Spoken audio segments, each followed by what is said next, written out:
Joe DiMaggio is one of the most iconic names in all of baseball. A 13-time All-Star, 3-time MVP, and a 9-time World Series champion. And most importantly, he's a Bay Area native. But ever wonder, just how deep do Joltin' Joe's roots in San Francisco go? Luckily for you, our own Kelly Johnson has got you covered. And it's a home run for Joe DiMaggio. Joe DiMaggio may have earned his fame as an American sports icon with the New York Yankees, but home was always San Francisco, more specifically the Italian neighborhood of North Beach. DiMaggio grew up the son of Italian immigrants and lived right here at 2047 Taylor Street in a rented flat with 8 brothers and sisters. Like so many other kids in the neighborhood, Joe DiMaggio's father was a fisherman who worked down here on the wharf. And as the story goes, his dad was pretty disappointed in Joe for not following in his footsteps. In fact, only 2 of his 5 sons did. The other 3 fell in love with baseball. Joe and his brothers Vince and Dom spent many of their days playing sandlot baseball here at North Beach Playground, now appropriately called Joe DiMaggio's Playground, renamed by the city after he passed away in 1999. Now at age 17, Joe followed Vince to play for the San Francisco Seals of the Old Pacific Coast League, and that's where he first began to really make a name for himself.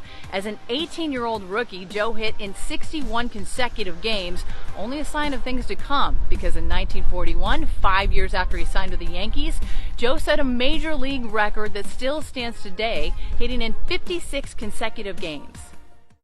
Now, Joe DiMaggio was a truant who had very little formal education, but he should have gone to school here at Galileo High on Francisco Street. However, instead of going to class, Joe sold newspapers on the street and of course played baseball, although there are some stories that he did make some appearances down at Old Continuation High in Hayes Valley. Now in the heart of North Beach is Washington Square Park and the beautiful St. Peter and Paul Church. As a kid, Joe DiMaggio actually watched the construction of this Catholic cathedral, and he later married his first wife and actress Dorothy Arnold. In fact, there's still a picture of the two on their wedding day inside the church. But as the story goes, of course, Joe DiMaggio also tried to marry Marilyn Monroe here, but he was not allowed to because in the eyes of the church, he was still married to his first wife. So in 1954, Joe and Marilyn went down to San Francisco City Hall and got married, and then came back here and took pictures on the steps. Now, Joe DiMaggio's funeral was also held here when he passed away back on March 8, 1999.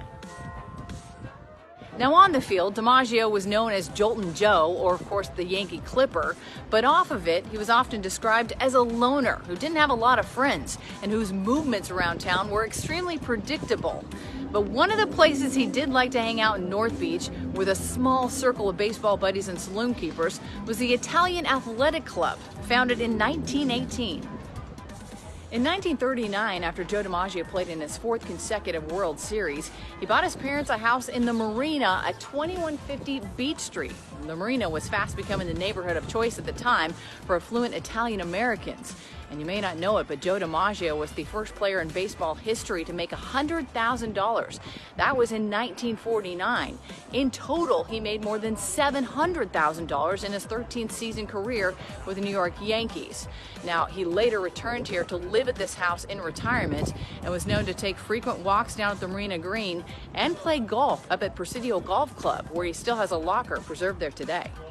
Now, Joe DiMaggio's go-to bar in the Marina was a place called Liverpool Lil's at 2942 Lion Street. Obviously, it's no longer a bar now. It closed in 2015 after a fire. But Joe DiMaggio had his own booth up front by the door, under photos of him and a Frame Time magazine cover of a sweet swing.